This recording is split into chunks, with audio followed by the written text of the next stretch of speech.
ଆମେ ପୂର୍ବ ଅଧ୍ୟାୟରେ ଚାଣକ୍ୟଙ୍କ ବିଷୟରେ ଜାଣିଥିଲେ। ମୌର୍ଯ୍ୟ ବଂଶର କେମିତି ଉତ୍ଥାନ ହେଲା, ତାର କେମିତି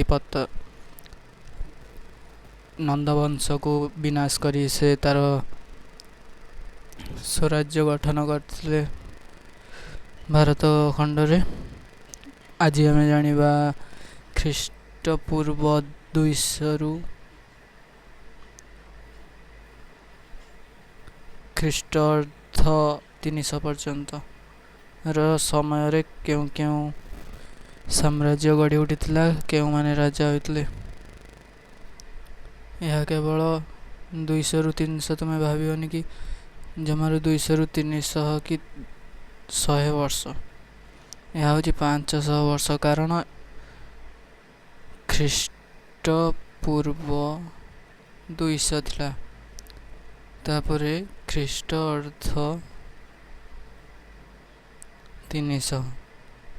ଏଠି ମଝିରେ ରହୁଛି ଯୀଶୁଖ୍ରୀଷ୍ଟଙ୍କର ଜନ୍ମଦିନ, ଯେଉଁଠାରୁ ଖ୍ରୀଷ୍ଟାବ୍ଦ ଆରମ୍ଭ ହୋଇଥିଲା। ତ ଯୀଶୁଖ୍ରୀଷ୍ଟଙ୍କର ଜନ୍ମଦିନ ପୂର୍ବରୁ 200 ବର୍ଷ ଏବଂ ପରେ 300 ବର୍ଷ, ଟୋଟାଲ 500 ବର୍ଷ। 500 ବର୍ଷ କ'ଣ କ'ଣ ସବୁ ଘଟି ଯାଇଥିଲା ତା ବିଷୟରେ ଜାଣିବା। ଭାରତୀୟ ଗ୍ରୀକମାନଙ୍କର ଶାସନ। ଯେଉଁ ଗ୍ରୀକମାନେ ଆସିଥିଲେ ସେ ଉତ୍ତର ଭାରତରେ କବ୍ଜା କରିଥିଲେ ଏବଂ ମୌର୍ଯ୍ୟମାନେ ଅନ୍ୟ ଭାଗକୁ, ଭାରତର ଦକ୍ଷିଣ ଭାଗ ଏବଂ ପୂର୍ବ ଉତ୍ତର ଭାଗକୁ ନିଜର ସାମ୍ରାଜ୍ୟ ରୂପେ ଗଢ଼ିଥିଲେ। ତ ଭାରତୀୟ ଆଉ ଗ୍ରୀକମାନଙ୍କର ମିଶ୍ରିତ ଶାସନ ବିଷୟରେ ଜାଣିବା।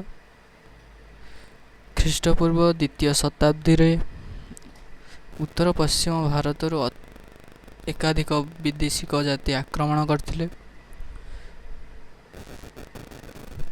ଏମାନଙ୍କ ମଧ୍ୟରୁ ଉତ୍ତର ଆଫଗାନିସ୍ତାନର ଆମୁଦରିଆ ନଦୀ ଦକ୍ଷିଣରେ ଅବସ୍ଥିତ ବ୍ୟାକ୍ଟ୍ରିଆ ରାଜ୍ୟରେ ଶାସନ କରୁଥିବା ଗ୍ରୀକମାନେ କେଉଁଠି ଶାସନ କରୁଥିଲେ? ବ୍ୟାକ୍ଟ୍ରିଆ ରାଜ୍ୟରେ, ଯେଉଁଟାକି ଆଫଗାନିସ୍ତାନର ଆମୁଦରିଆ ନଦୀ ପାଖରେ ଦେଖିବାକୁ ମିଳେ। ପ୍ରଥମ ହିନ୍ଦୁକୁଶ ପର୍ବତ ଅତିକ୍ରମ କରିଥିଲେ। ଏହି ଆକ୍ରମଣକାରୀମାନେ ବିଭିନ୍ନ ସମୟରେ ଆସିଥିଲେ, ଯାହାଦ୍ୱାରା ଅନେକ ରାଜ୍ୟ ମଧ୍ୟ ଅଧିକାର କରିଥିଲେ ଭାରତବର୍ଷରୁ। ତେଣୁ ଶକ ଜାତିର ଲୋକମାନଙ୍କର ପ୍ରବଳ ଚାପ ଯୋଗୁଁ ଏହି ଅଞ୍ଚଳର ଶାସକମାନେ ପରବର୍ତ୍ତୀ ସମୟରେ ନିଜର ଶାସନ କାର୍ଯ୍ୟ ଚଳାଇ ପାରିନଥିଲେ, ସେମାନେ ଫେରି ଯାଇଥିଲେ। ଏହି ସମୟରେ ଚୀନର ବୃହତ୍ ପ୍ରାଚୀର ନିର୍ମାଣ ହୋଇଯାଇଥିବାରୁ ଶକମାନେ ଚୀନ ଆଡ଼କୁ ଅଗ୍ରସର ହୋଇପାରିଲେ ନାହିଁ। ଶକମାନେ ଭାରତ ଉପରେ ଶାସନ ଚଳାଇଲେ, କିନ୍ତୁ ଚୀନ ଉପରକୁ ଶାସନ କରିବାକୁ ଯିବା ତାଙ୍କୁ କଷ୍ଟ ହୋଇଥିଲା, କାରଣ ସେତେବେଳେ ବୃହତ୍ ପ୍ରାଚୀର ଚୀନର ନିର୍ମାଣ ହୋଇଯାଇଥିଲା। ଖ୍ରୀଷ୍ଟପୂର୍ବ 200 ସମୟରେ ପ୍ରାଚୀର ନିର୍ମାଣ ହୋଇସାରିଥିଲା, ଯାହାର ଫଳସ୍ୱରୂପ ସେମାନେ ନିଜ ପଡ଼ୋଶୀ ଦେଶରେ ଶାସନ କରୁଥିବା ଗ୍ରୀକ୍ ଓ ପଲ୍ଲବ ଶକମାନଙ୍କ ଉପରେ ନଜର ପକାଇଥିଲେ। ଶକମାନଙ୍କର ଚାପ ଫଳରେ ବ୍ୟାକ୍ଟ୍ରିଆରେ ଶାସନ କରୁଥିବା ଗ୍ରୀକମାନେ ଭାରତ ଆଡ଼କୁ ଅଗ୍ରସର ହେଲେ। ଏ ଯେଉଁ ଶକମାନେ ଶାସନ କରୁଥିଲେ, ସେମାନଙ୍କର ଦୃଷ୍ଟି ଗ୍ରୀକମାନଙ୍କ ଉପରେ ପଡ଼ିଥିଲା, ତେଣୁ ଗ୍ରୀକମାନେ ଭାରତ ଆଡ଼କୁ ଅଗ୍ରସର ହୋଇଥିଲେ। ଗ୍ରୀକମାନଙ୍କୁ ସେହି ସମୟରେ ଶାସନ କରୁଥିବା ଅଶୋକଙ୍କ ଦୁର୍ବଳ ଉତ୍ତରାଧିକାରୀମାନେ ପ୍ରତିରୋଧ କରିପାରିନଥିଲେ। ତ ମୌର୍ଯ୍ୟ ସାମ୍ରାଜ୍ୟରେ ପ୍ରଥମେ ଚନ୍ଦ୍ରଗୁପ୍ତ ଆସିଥିଲେ। ଚନ୍ଦ୍ରଗୁପ୍ତଙ୍କ ପରେ ପରେ ବିନ୍ଦୁସାରଙ୍କ ପରେ ଅଶୋକ ଆସିଥିଲେ, କିନ୍ତୁ ଅଶୋକଙ୍କ ପରେ ତାଙ୍କର ସାମ୍ରାଜ୍ୟ ଦୁର୍ବଳ ହୋଇଯାଇଥିଲା। ଯେଉଁମାନେ ଶାସନ କରୁଥିଲେ ସେମାନେ ଗ୍ରୀକମାନଙ୍କୁ ଅଟକାଇ ପାରିଲେ ନାହିଁ। ଫଳରେ ବ୍ୟାକ୍ଟ୍ରିଆର ଶାସନ କରୁଥିବା ଗ୍ରୀକମାନେ ପ୍ରଥମେ ଭାରତ ଉତ୍ତର ପଶ୍ଚିମାଞ୍ଚଳରେ ଅଧିକାର କରିଥିଲେ ଏବଂ ପରେ ଅଯୋଧ୍ୟା ପାଟଳିପୁତ୍ର ପର୍ଯ୍ୟନ୍ତ ମାଡ଼ି ଆସିଥିଲେ। ଏଇଟା ତୁମର ଭାରତ ହେଲେ,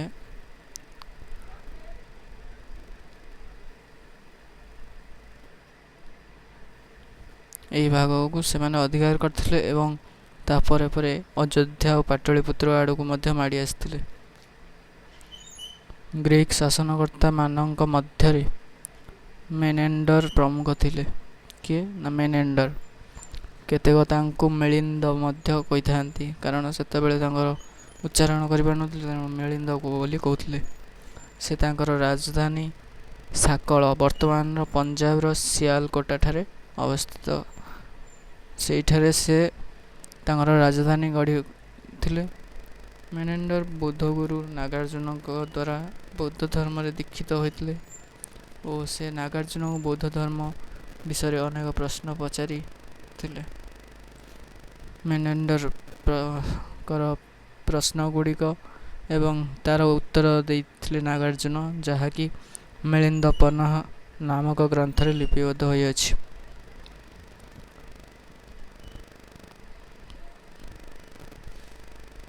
ତ ଗ୍ରୀକ୍ ମାନେ ଆସିଲେ, ଭାରତ ଉପରେ ଆକ୍ରମଣ କଲେ। ତାପରେ ପଶ୍ଚିମ ଉତ୍ତର ଭାରତର କିଛି ଅଂଶ ଅଧିକାର କରି ପାଟଳିପୁତ୍ର ପର୍ଯ୍ୟନ୍ତ ମାଡ଼ି ଆସିଲେ।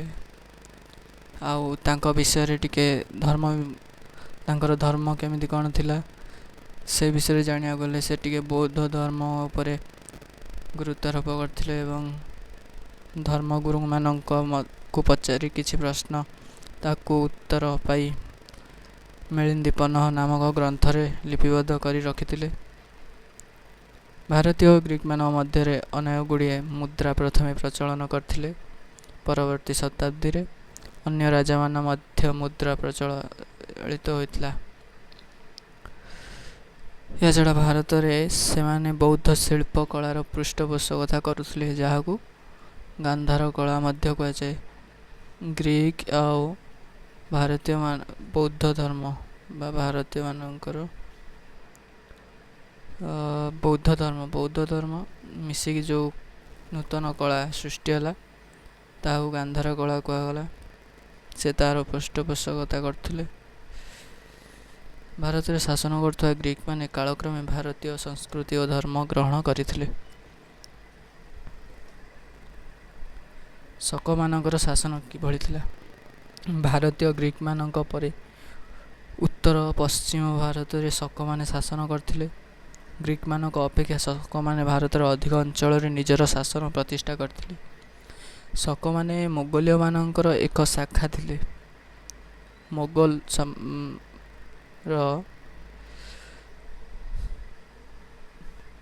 ପ୍ରତିନିଧି କିଛି ଜଣ ସେତେବେଳେ ଶାସନ କାର୍ଯ୍ୟକୁ ଧାରଣ କରିଥିଲେ, ଯେଉଁଥିରେ ଶକମାନେ ଏକ ଶାଖା ଥିଲେ। ସେମାନେ ପ୍ରଥମେ ସରଦରିଆ ନଦୀର ପଶ୍ଚିମ ଭାଗରେ ବାସ କରୁଥିଲେ।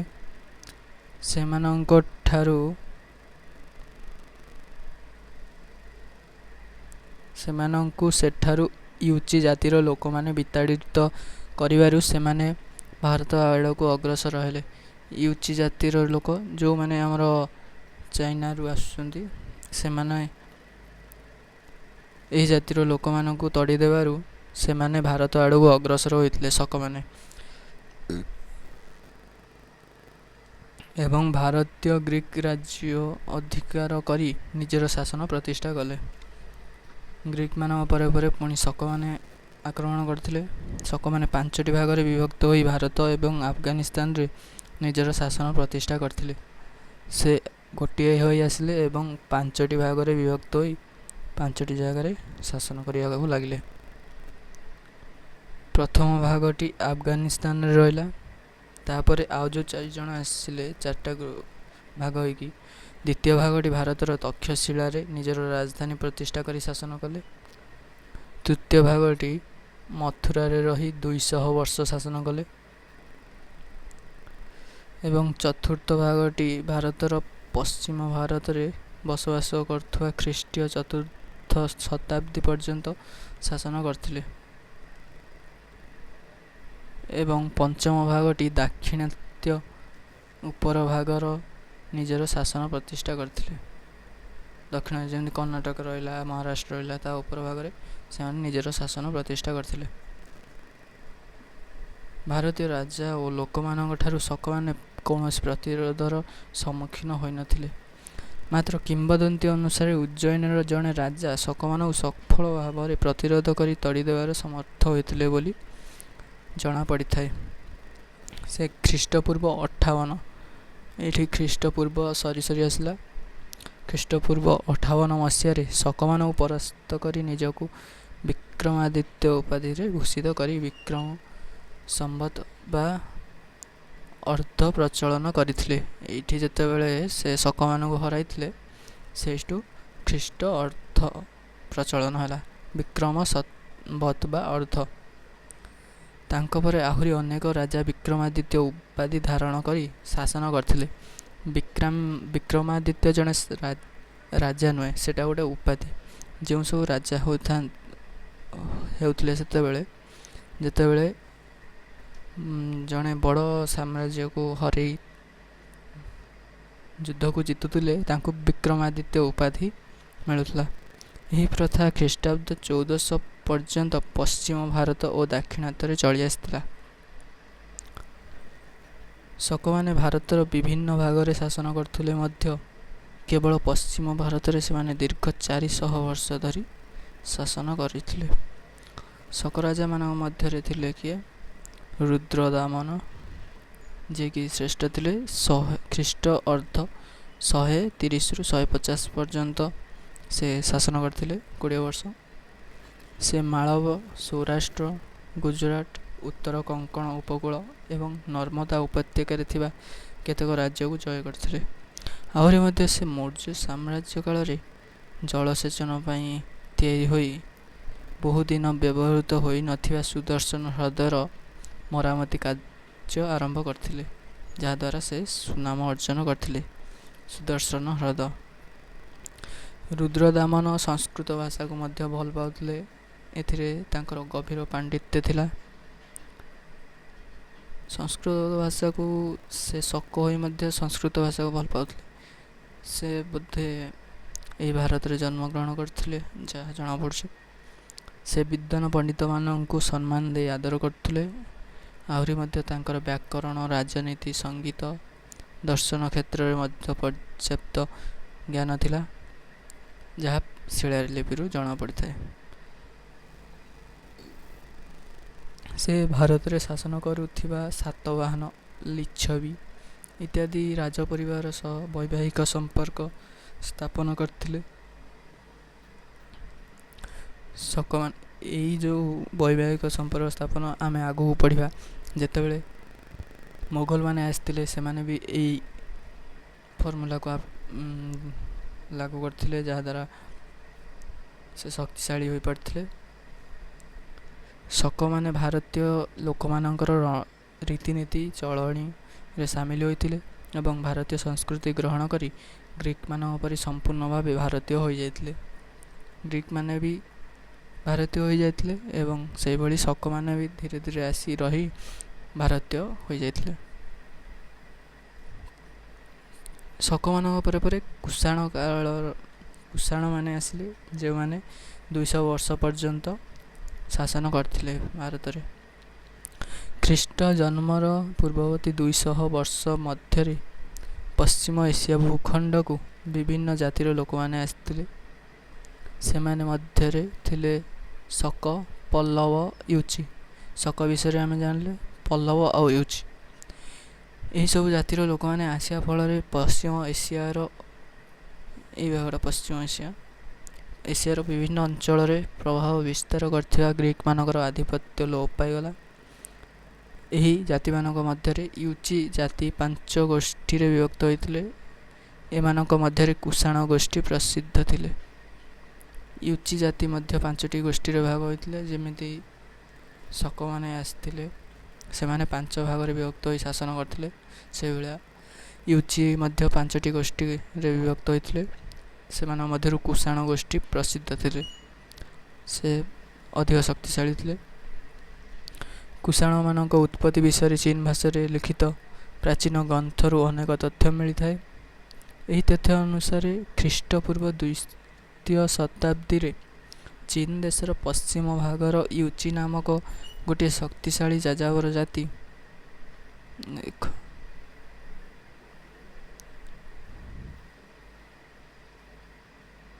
ବାସ କରୁଥିଲେ।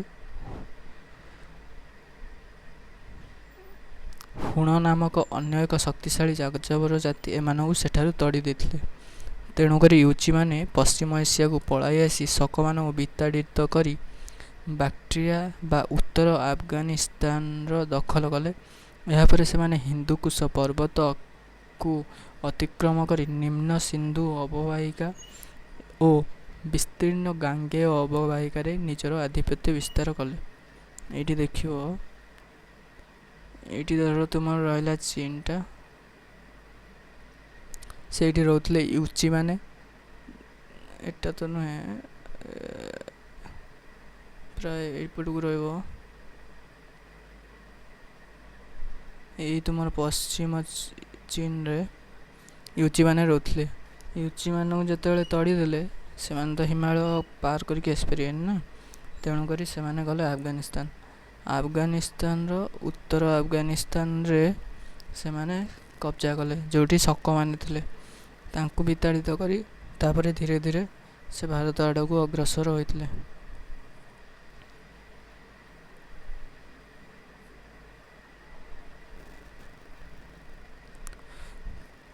କୁଷାଣମାନଙ୍କ ସାମ୍ରାଜ୍ୟ ଆମୁଦରିଆ ଠାରୁ ଗଙ୍ଗା ପର୍ଯ୍ୟନ୍ତ ଏବଂ କେନ୍ଦ୍ର ଏସିଆର ଖୋରାସନ ଠାରୁ ଉତ୍ତର ପ୍ରଦେଶର ବାରାଣାସୀ ପର୍ଯ୍ୟନ୍ତ ବିସ୍ତୃତ ଥିଲା।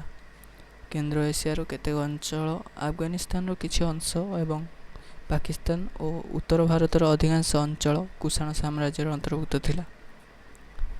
କୁଷାଣ ଶାସକମାନେ ଭାରତରେ ସଫଳ ଭାବରେ ନିଜର ଶାସନ ପ୍ରତିଷ୍ଠା କରିଥିଲେ। ସେମାନଙ୍କ ମଧ୍ୟରୁ ପ୍ରଥମ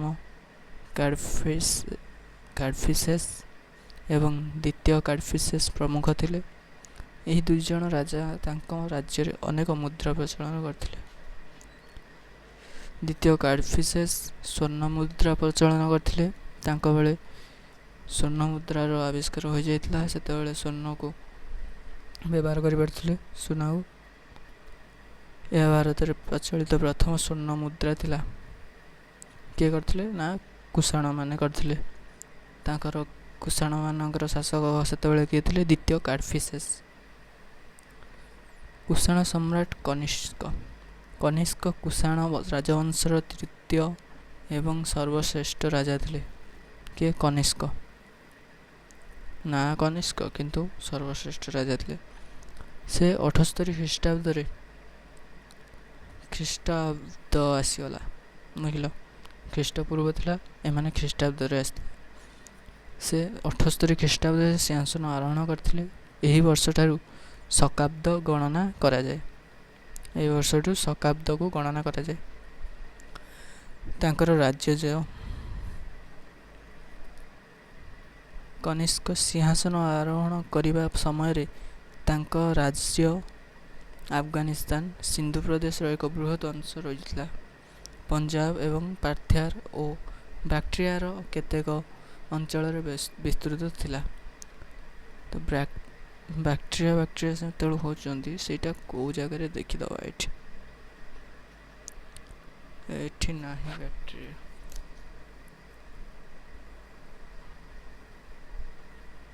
ସେଟା ଆଫଗାନିସ୍ତାନରେ ହୋଇପାରେ।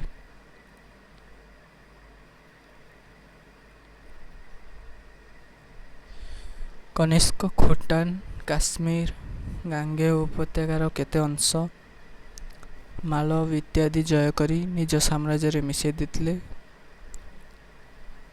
ଖୋଟାନକୁ ଜୟ କରିଥିଲେ, କାଶ୍ମୀର ଜୟ କରିଥିଲେ, ଗଙ୍ଗା ଉପତ୍ୟକାରେ ଯେଉଁ କିଛି ଅଂଶ ଥିଲା ତାକୁ ଜୟ କରିଥିଲେ, ମାଳବକୁ ମଧ୍ୟ ଜୟ କରିଥିଲେ। ଏହି 5ଟା ଜାଗା ଜୟ କରିଥିଲେ। ତାଙ୍କ ସାମ୍ରାଜ୍ୟ ପଶ୍ଚିମରେ ପାରସ୍ୟ ଠାରୁ ସେ ଇରାନ ପର୍ଯ୍ୟନ୍ତ ମଧ୍ୟ ଯାଇଥିଲେ। ପୂର୍ବରେ ପାଟଳିପୁତ୍ର, ବିହାର ପାଟନା ପର୍ଯ୍ୟନ୍ତ ବିସ୍ତୃତ ହୋଇଥିଲେ। ପୁରୁଷପୁର ବା ପାକିସ୍ତାନର ପେଶାୱାର ତାଙ୍କର ରାଜଧାନୀ ଥିଲା।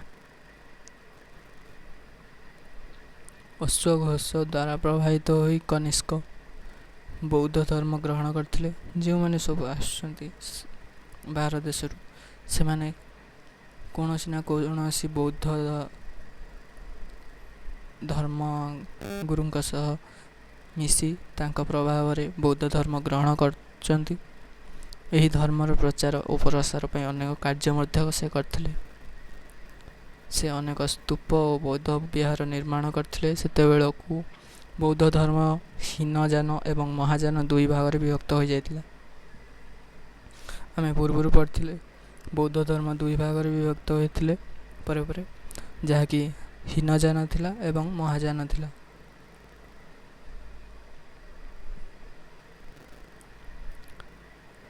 କନିଷ୍କ ମହାଯାନ ବୌଦ୍ଧ ଧର୍ମର ପୃଷ୍ଠପୋଷକତା କରିଥିଲେ। ତାଙ୍କ ଦ୍ୱାରା ଚତୁର୍ଥ ବୌଦ୍ଧ ସମ୍ମିଳନୀ ଆହୁତ ହୋଇଥିଲା। ଏହି ସମ୍ମିଳନୀରେ ବୌଦ୍ଧ ପଣ୍ଡିତମାନେ ବୌଦ୍ଧ ଗ୍ରନ୍ଥଗୁଡ଼ିକୁ ଅନୁଧ୍ୟାନ କରିକି ତାକୁ ବ୍ୟାଖ୍ୟା କରୁଥିଲେ ଓ ସେହି ବ୍ୟାଖ୍ୟା ଗୁଡ଼ିକ ମହାବିଭାଷା ନାମରେ ପରିଚିତ। ଏଛଡ଼ା ସେ ବୌଦ୍ଧ ଧର୍ମର ପ୍ରଚାର ପ୍ରସାର ପାଇଁ ମଧ୍ୟ ଏସିଆ ଓ ଚୀନକୁ ପ୍ରଚାରକ ପଠାଇଥିଲେ। କନିଷ୍କ ଅନେକ ମୁଦ୍ରା ମଧ୍ୟ ପ୍ରଚଳନ କରିଥିଲେ। ସେ ଭାରତୀୟ ଦେବାଦେବୀଙ୍କ ମୂର୍ତ୍ତି ଥିବାରୁ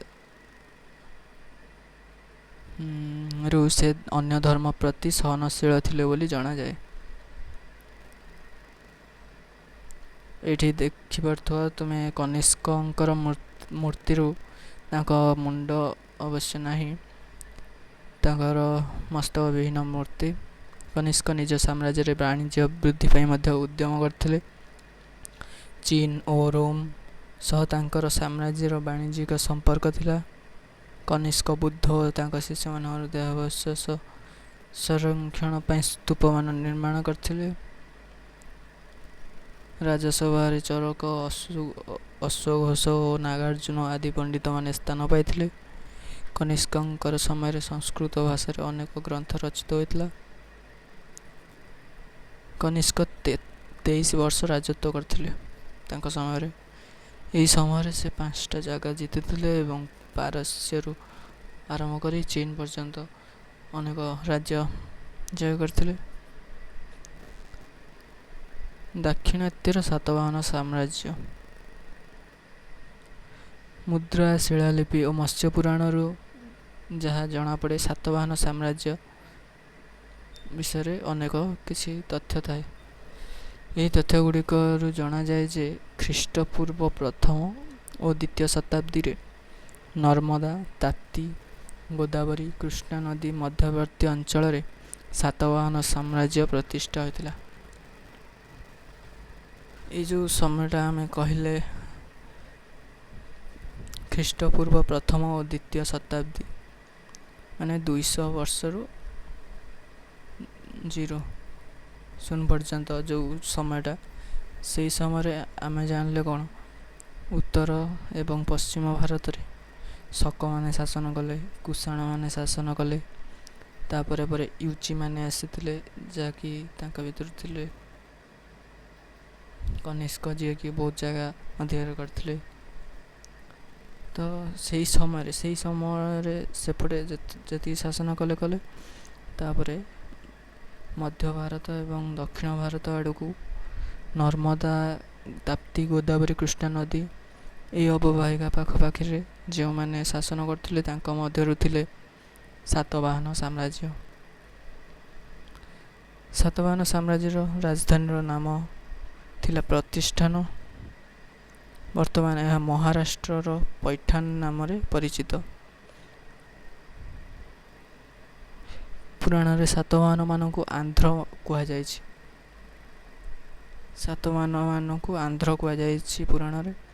ପୁରାଣ ଅନୁଯାୟୀ ସାତବାହନ ବଂଶର ପ୍ରତିଷ୍ଠାତା ଥିଲେ ସିମୁକ।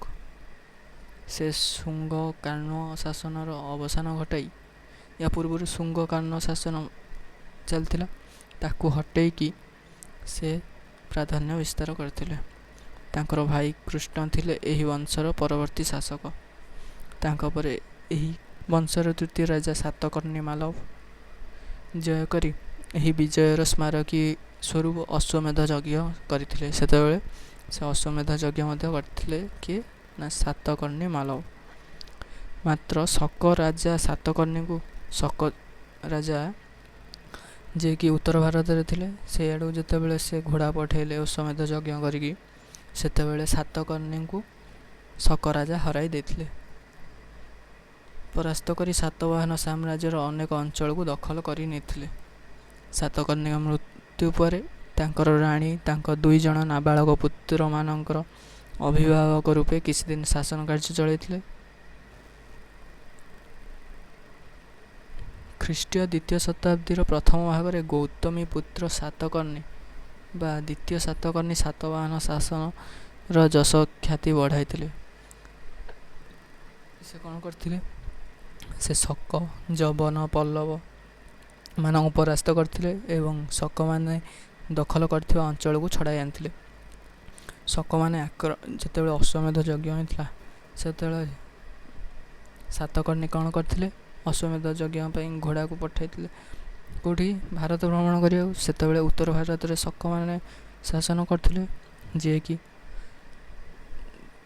ସାତକର୍ଣ୍ଣୀକୁ ହରାଇ ବିଭିନ୍ନ ଅଞ୍ଚଳ ଦଖଲ କରିଦେଇଥିଲେ। ତାକୁ ପରେ ପରେ ଗୌତମୀଙ୍କ ପୁତ୍ର 2ୟ ସାତକର୍ଣ୍ଣୀ ସେ ପୁଣି ଯୁଦ୍ଧ କରି ଶକମାନଙ୍କ ଠାରୁ ସେହି ଅକ୍ତିଆର କରିଥିବା ରାଜ୍ୟଗୁଡ଼ିକୁ ପୁଣି ଫେରାଇ ଆଣିଥିଲେ। ତାଙ୍କ ପରେ ବାଷିଷ୍ଠିପୁତ୍ର ପୁଲମାବୀ ଏବଂ ତାଙ୍କ ପରେ ଯଜ୍ଞଶ୍ରୀ ସାତକର୍ଣ୍ଣୀ ସାତବାହନ ବଂଶର ଯଶ ବଢ଼ାଇଥିଲେ। ଯଜ୍ଞଶ୍ରୀ ସାତକର୍ଣ୍ଣୀଙ୍କ ସମୟରୁ ସାତବାହନ ରାଜ୍ୟର ପତନ ଆରମ୍ଭ ହୋଇଥିଲା ତାଙ୍କ ପରେ ପରେ।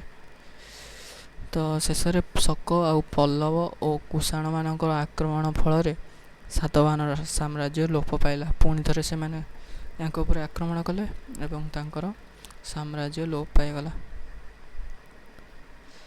ସାତବାହନମାନଙ୍କର ଶାସନ ପ୍ରଣାଳୀ କେଉଁଭଳିଆ ଥିଲା? ସେମାନେ ତ ଦକ୍ଷିଣ ଭାରତରେ ରହୁଥିଲେ, କେମିତି ସେତେବେଳେ ଶାସନ କରୁଥିଲେ? ରାଜା ସମସ୍ତ କ୍ଷମତାର ଅଧିକାରୀ ଥିଲେ। ସାମ୍ରାଜ୍ୟକୁ କେତୋଟି ପ୍ରଦେଶ ଓ ପ୍ରଦେଶକୁ କିଛିଟା ଜନପଦରେ ଭାଗ କରାଯାଇଥିଲା। ତ ସାତବାହନ କ'ଣ କରିଥିଲେ? ସାତବାହନ ସାମ୍ରାଜ୍ୟର ମଧ୍ୟ ଏସିଆ ଓ ରୋମ୍ ସାମ୍ରାଜ୍ୟ ସହିତ ବାଣିଜ୍ୟ କାରବାର ଥିଲା। ଆମଦାନୀ ତୁଳନାରେ ଏଠି ରପ୍ତାନି ଅଧିକ ହେଉଥିଲା। ସାତବାହନମାନେ ପ୍ରାୟତଃ ବ୍ରାହ୍ମଣ ଥିଲେ। ରାଜା ଅନ୍ୟ ଧର୍ମ ପ୍ରତି ସହନଶୀଳ ଥିଲେ। ବଣିକମାନେ ବୌଦ୍ଧ ଗୁମ୍ଫା, ଚୈତ୍ୟ ଗୃହ ଏବଂ ସ୍ତୂପମାନ ନିର୍ମାଣ କରୁଥିଲେ। ସାତବାହନମାନେ ଶକମାନଙ୍କର ସହ ବୈବାହିକ ସମ୍ପର୍କ ସ୍ଥାପନ କରିଥିଲେ। ସେମାନେ ରାଜ୍ୟର ସଡ଼କ ପଥର ଉନ୍ନତି କରିଥିଲେ।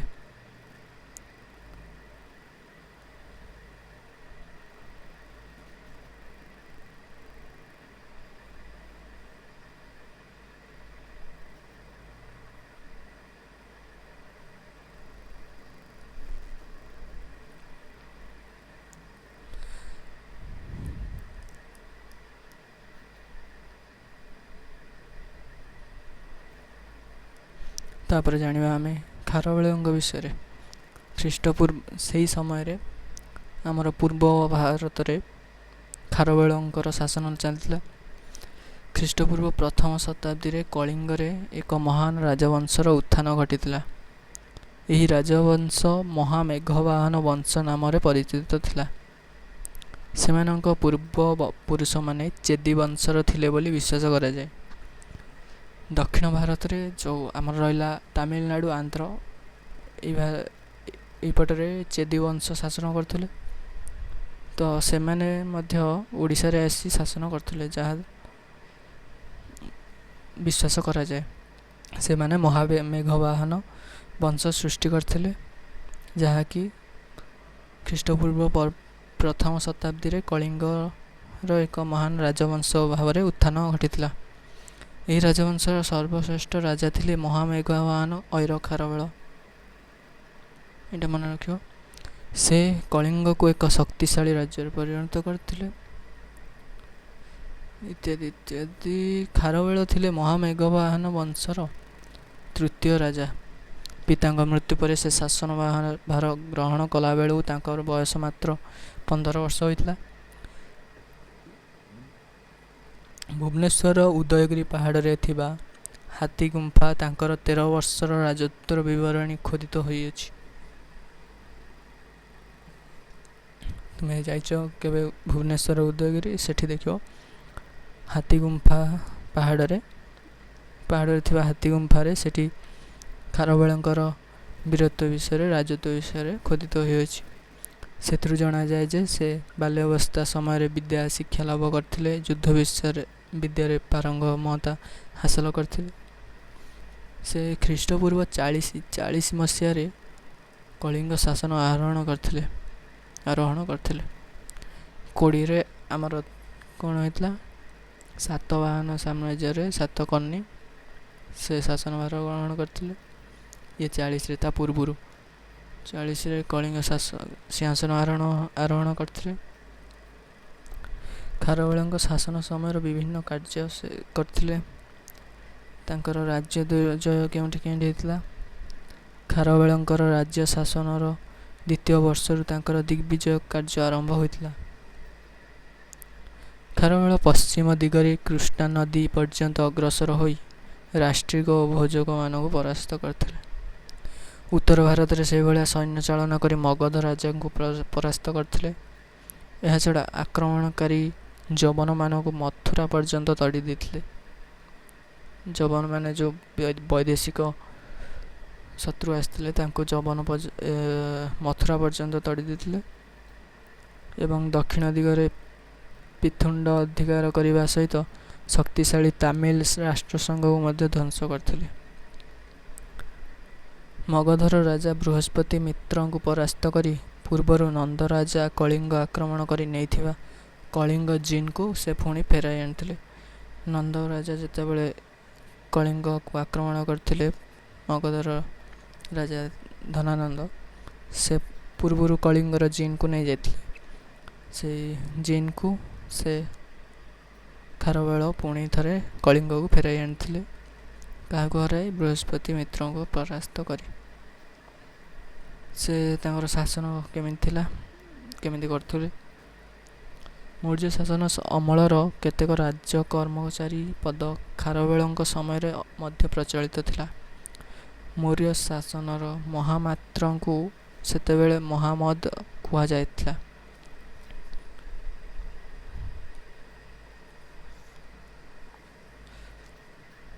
ନଗର ଅଖଦଂଶ।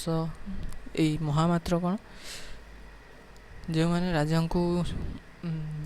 ରାଜାଙ୍କ ପାଖରେ ରହୁଥିଲେ, ତାଙ୍କୁ ବିଭିନ୍ନ ପ୍ରକାର ଉପଦେଶ ଦେଉଥିଲେ, ଯାହାକି ରାଜକାର୍ଯ୍ୟରେ ସଠିକ୍ ରୂପେ ପରିଣତ ହେଉଥିଲା। ନଗର ଅଖଦଂଶ ଏବଂ କମ ନାମରେ ଉଚ୍ଚ କର୍ମଚାରୀ କର୍ମ ବିଭାଗ ଦାୟିତ୍ୱରେ ରହିଥିଲେ। ଖାରବେଳ ଜଣେ ଦକ୍ଷ ଶାସକ ଥିଲେ। ସେ ବହୁ ଅର୍ଥ ବ୍ୟୟ କରି ଦୁର୍ଗ ନିର୍ମାଣ କରିଥିଲେ, ଅଟ୍ଟାଳିକା ନିର୍ମାଣ କରିଥିଲେ, ଉଦ୍ୟାନ ପୁଷ୍କରିଣୀ ମଧ୍ୟ ନିର୍ମାଣ କରିଥିଲେ ଏବଂ ନନ୍ଦରାଜାଙ୍କ ଦ୍ୱାରା ଖୋଳା ଯାଇଥିବା କେନେଲର ମରାମତି କରି କଳିଙ୍ଗ ନଗରୀ ପର୍ଯ୍ୟନ୍ତ ବଢ଼ାଇଥିଲେ।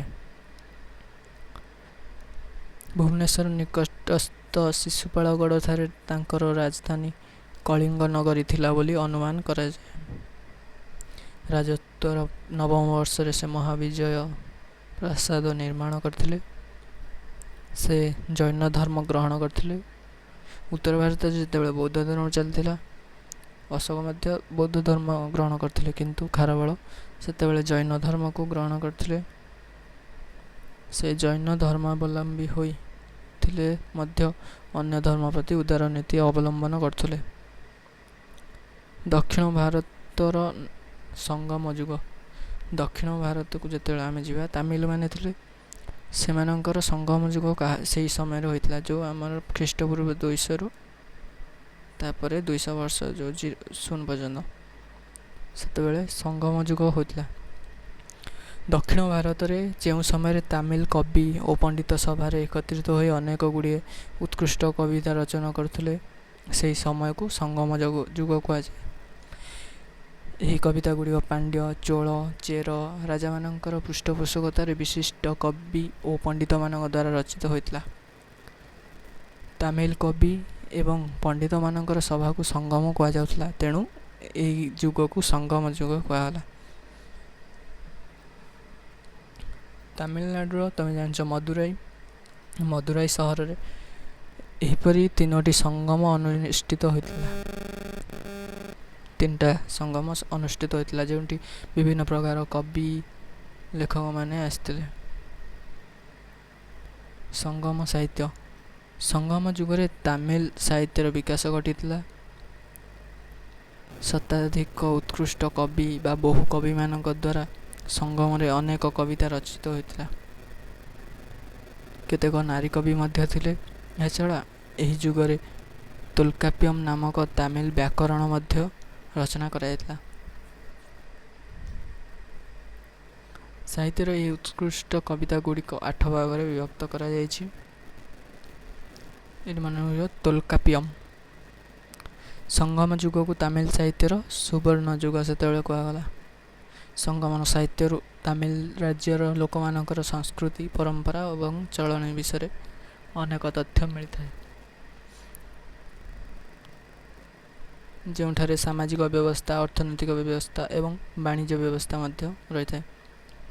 ସାମାଜିକ ବ୍ୟବସ୍ଥାକୁ ଦେଖିବା ଯଦି, ସେମାନଙ୍କ ସମାଜରେ ବ୍ରାହ୍ମଣମାନଙ୍କ ଅପେକ୍ଷା ଅରିଭାରମାନଙ୍କୁ ଜ୍ଞାନୀ ଲୋକ ଅଧିକ ଉଚ୍ଚ ସ୍ଥାନ ଦିଆଯାଉଥିଲା। ଅରିଭାରମାନଙ୍କୁ। ତାପରେ କୃଷକମାନଙ୍କୁ ଭଲାଭାର କୁହାଯାଉଥିଲା। ସମାଜରେ ଶିକାରୀ, ମେଷପାଳକ ଓ ମତ୍ସ୍ୟଜୀବୀ ଇତ୍ୟାଦି ବାସ କରୁଥିଲେ। ସ୍ତ୍ରୀ ଲୋକମାନଙ୍କୁ ପରିବାରର ଆଲୋକ ବୋଲି କୁହାଯାଉଥିଲା। ଧନୀ ଲୋକମାନେ ଇଟା ତିଆରି ଘରେ ଏବଂ ଗରିବମାନେ କୁଡ଼ିଆରେ ରହୁଥିଲେ। ଅର୍ଥନୈତିକ ଅବସ୍ଥା। ସେତେବେଳେ ତାମିଲ ରାଜ୍ୟର ଜମିଗୁଡ଼ିକ ବହୁତ ଉର୍ବର ଥିଲା, କାରଣ ସେହିପଟେ ପ୍ରାୟତଃ ମୌସୁମୀ ଜଳବାୟୁ ଦ୍ୱାରା ପ୍ରଥମେ ଭୂମି ଜଳ ପାଇଥାଏ। ତା ସହିତ ଏହା ଉପକୂଳବର୍ତ୍ତୀ ହୋଇଥିବାରୁ ଏଠି ପଟୁ ମୃତ୍ତିକା ମଧ୍ୟ ଦେଖିବାକୁ ମିଳେ। ଏହା ପାଖ ଦେଇ ତାପ୍ତି, ନର୍ମଦା, କୃଷ୍ଣା, କାବେରୀ, କୃଷ୍ଣା ନଦୀ ଇତ୍ୟାଦି ବହିଯାଇଛି। ତେଣୁକରି ଏଠି ଜମିଗୁଡ଼ିକ ମଧ୍ୟ ଉର୍ବର ଥିଲା। ଚାଷ ଉପରେ ଅର୍ଥନୀତି ନିର୍ଭର କରୁଥିଲା। ଚାଷ ବ୍ୟତୀତ ଲୋକମାନେ ଗୋପାଳନ, ଲୁଗା ବୁଣା, ମାଛ ଧରା, ବେପାର ବଣିଜ ଇତ୍ୟାଦି କରୁଥିଲେ। ଗୋଟିଏ ଜିନିଷ ପାଇଁ ଅନ୍ୟ ଜିନିଷ ଦେବାକୁ ପଡ଼ୁଥିଲା। ଏହା ବସ୍ତୁ ବିନିମୟ ତୁମେ ଅର୍ଥଶାସ୍ତ୍ରରେ ପଢ଼ିବ। ତାମିଲ ଲୋକମାନେ ଦରିଆ ପାରି ଦେଶମାନଙ୍କ ସହିତ ବାଣିଜ୍ୟ କାରବାର କରୁଥିଲେ। ରୋମ୍ ସାମ୍ରାଜ୍ୟ ସହିତ ବାଣିଜ୍ୟରେ ବହୁତ ଉନ୍ନତି ଘଟିଥିଲା। ଜଳ ଜାହାଜରେ ସମୁଦ୍ର ପଥ ଦେଇ ବିଦେଶ ସହ ବାଣିଜ୍ୟ କାରବାର ହେଉଥିଲା। ତାମିଲ ରାଜ୍ୟରୁ ବାହାର ଦେଶକୁ ମସଲା, ଗୋଲମରିଚ, ରେଶମ ଆଦି ପଠାଯାଉଥିଲା ଏବଂ ବାହାର ଦେଶରୁ ତାମିଲ ରାଜ୍ୟକୁ ସୁନା ଏବଂ ରୂପା ଆମଦାନୀ କରାଯାଉଥିଲା। ଏତିକି ରହିଲା ତୁମର 200 ଖ୍ରୀଷ୍ଟପୂର୍ବରୁ 300 ଖ୍ରୀଷ୍ଟାବ୍ଦ ପର୍ଯ୍ୟନ୍ତର ସମୟ। 500 ବର୍ଷ ଭିତରେ ଏତିକି ସବୁ ଘଟି ଯାଇଥିଲା।